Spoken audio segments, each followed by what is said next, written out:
아무리 일반적인 이제 패밀리 로라는 게 일반적으로 우리가 아무리 이게 좀 어떻게 돼요? 세퍼레이트 상태니까 아직 결혼 중이에요. 결혼 중이니까 남편이 아무리 동네방네 돌아다녀도 이 재산은 공유재산이거든. 공유재산. 이 사람이 딴 데 가도 아무 소용 없어. 이 사람이 주장한 건 지금 잘못된 거예요. 그죠? 일반적인 커먼센스를 볼 때도. 왜냐면 프랭클린 갔다 해서 자기가 거기서 투자해가지고 뭐 돈 벌었다 하더라도 지금 부인이 살아있잖아요. 보고 있는데. 그래서 이제 우리가 부인 입장에서 뭘까요? 자, 이 관할 문제를 다투기 위해서 우리가 스페셜 어피어런스를 한 거예요. 그러니까 프랭클린 코트에다 우리가 이제 특별하게 내가 출두해서 내가 그 부당성을 이제 알리기 위해서 한 거죠. 스페셜 어피어런스라는 게. 이거 스페셜 어피어런스는 법원에서 요구하는 뭐 이 소환이 아니고 내가 나를 방어하기 위해서 우리가 스스로 출두한 그런 케이스라고 볼 수 있겠죠. 그래서 남편이 뭐라고 이제 그 이제 당연하게 반대를 하겠죠. 심리의회 뭐라고 이제 원심법원에서 뭐라고 판시했냐면, 자, 두 사람의 결혼 관계의 리즈라고죠. 리즈라는 건 하나의 재산이죠. 재산에 대한 권한을 가지고 있다고 이제 원심이 당연하게 그러겠죠. 하지만 램 저리스딕션 같은 경우 어떻게 해요? 자, 램 저리스딕션 문제는 여기도 똑같이 이것 관해서도 권한이 있다고 이제 자기가 원심법원이 얘기한 거예요. 그러니까 프랭클린 코트 입장에서 볼 때는 원심법원은 되게 잘못됐죠. 판사 자체가 로스쿨을 다녔는데 잠자면서 다닌 것 같아, 그죠? 이게 이제 램저를 시켰죠. 램저를 시켜있고, 그 다음에 여기서 보게 되면,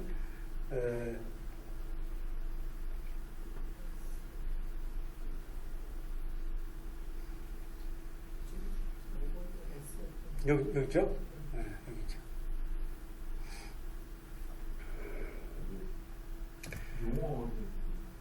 자, 여기서 이제 램이라는 건 뭘까요? 여기 램저시는 저기 물적 관할이죠. 물적 관할이고, 이것도 이제 리즈는 이제도 물적 관할이에요. 물적 관할이고. 그러니까 보통 이런 결혼에 대한 물적 관할은 그냥 일반적인 기간이 도과되면 해당 법원에서 인정되는 거고. 왜냐하면 내가 그 여자하고 그 남자하고 사기 싫은데 그냥 내 이혼 소송을 할 수 있는 거예요. 얼마든지. 그건 받아주는 거죠. 어디든지. 뭐 법원에서 어떻게 돼? 판사가 그 여자 한번 데리고 와봐. 너 확실하게 너 싫어하는지. 이렇게 대질신문 할 필요 없죠. 한 사람이 식어가면 그걸로 끝나는 거예요. 결혼은. 그 리즈라는 게 그래서 우리가 결국 라틴어죠. 라틴어라. 이것도 라틴어예요. 라틴어. 그렇죠?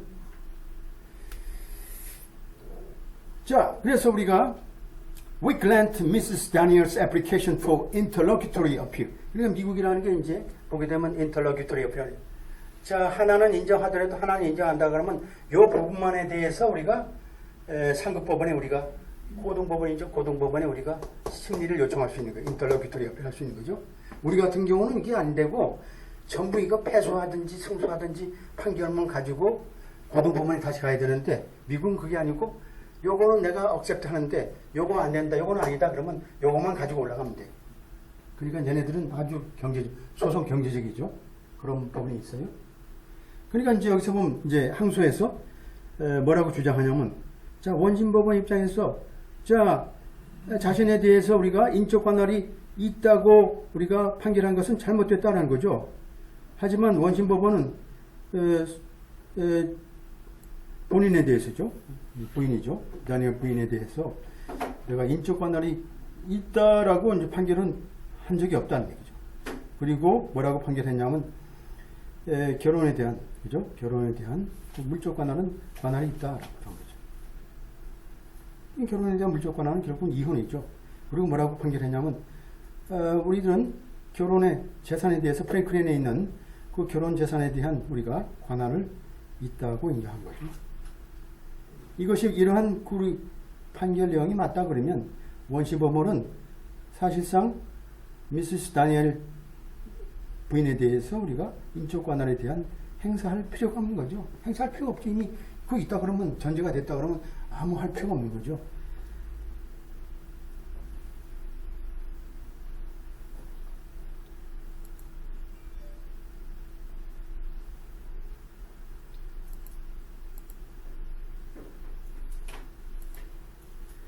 So, in personam jurisdiction of both party, 두 당사자의 사이에 이러한 인적 관할이라는 것은 결혼에 대한 인적 관할이죠. 뭐 사실상 프랭클린 법원의 입장에서 볼 때는 결혼을 그죠? 이혼을 승낙하는데, 그죠? 이혼을 우리가 승낙하는데 천재 조건이 되는 건 아니죠. 따라서 이혼을 우리가 원하는 당사자가 당연하게 뭐라고 우리가 입증해야 되냐면 원심 법원이 결혼의 물적 관할에 관한 관할이 있다라고만 우리가 얘기하면 되는 거죠. 이게 중요하죠. 이게 뭐 따질 필요 없이 간단하게 심플하게 이렇게 얘기하면 돼요. 나는 사랑이 식었으니까 법원을 통해서 내가 프랭클린에 있는데 콜롬비아에 있는 내 부인에 대해서 내가 이혼하겠다라고 이제 우리가 물적 관할에 대한 관할을 우리가 프랭클린에 인정할 필요가 있다. 법원 입장에서 볼 때는 뭘까요? 당연하게 그러한 결혼 관계에 대한 물적 관할에 대한 관할을 갖게 되는 거죠. 어떤 경우에 결혼의 한 당사자가 구주에서 그죠? 정해진 기간이 도과된 경우에 살고 있는 경우죠. 도미사일 살고 있는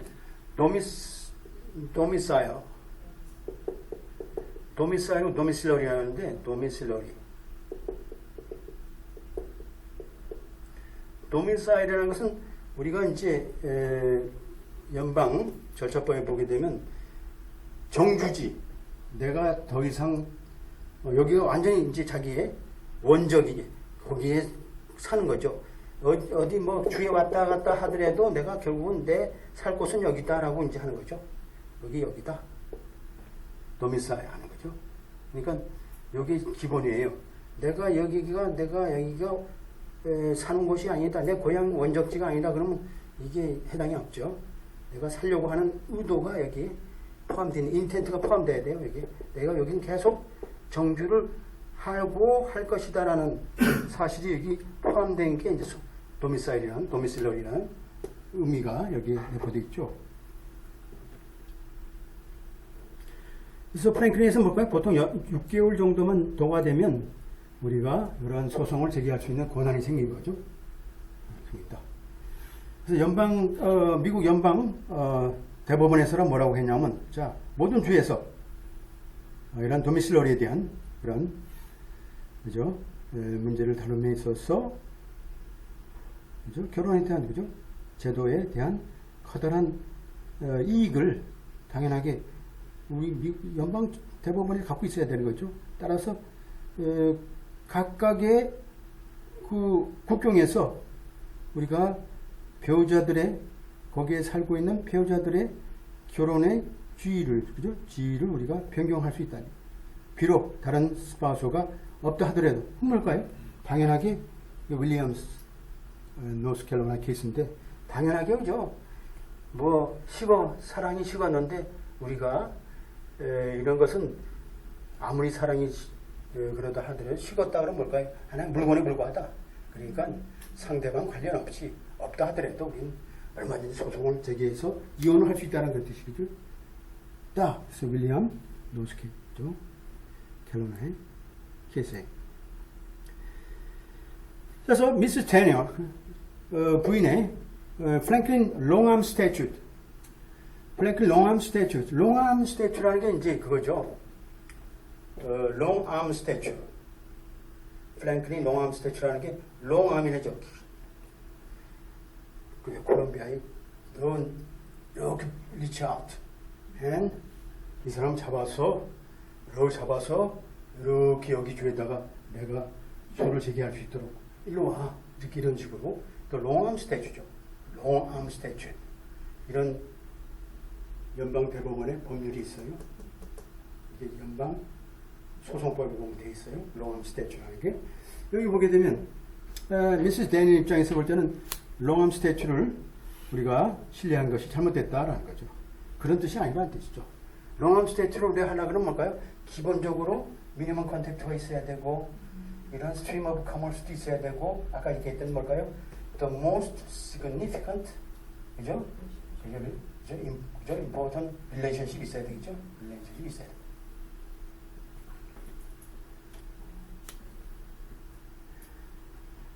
The statute deal only with the exercise in personam. 이거 한마디로 할까요? 자, 피거주자에 대해서는 뭘까요? 인적 관할을 이 법률은 뭘까요? 인적 관할을 행사하는 거죠. 그러니까 너 non-resident처럼 뭘까요? non-resident. 거기에 거주하지 않은 사람이 아까 얘기했던 대로 콜롬비아에서 웹사이트를 만들고 물건을 팔기 위해서 생산했는데 뉴욕에 있는 non-resident가 주문했어요. 근데 어떻게 돼요? 그 물품에 하자가 생겼어. 하자 생겨서 사람이 죽었어요.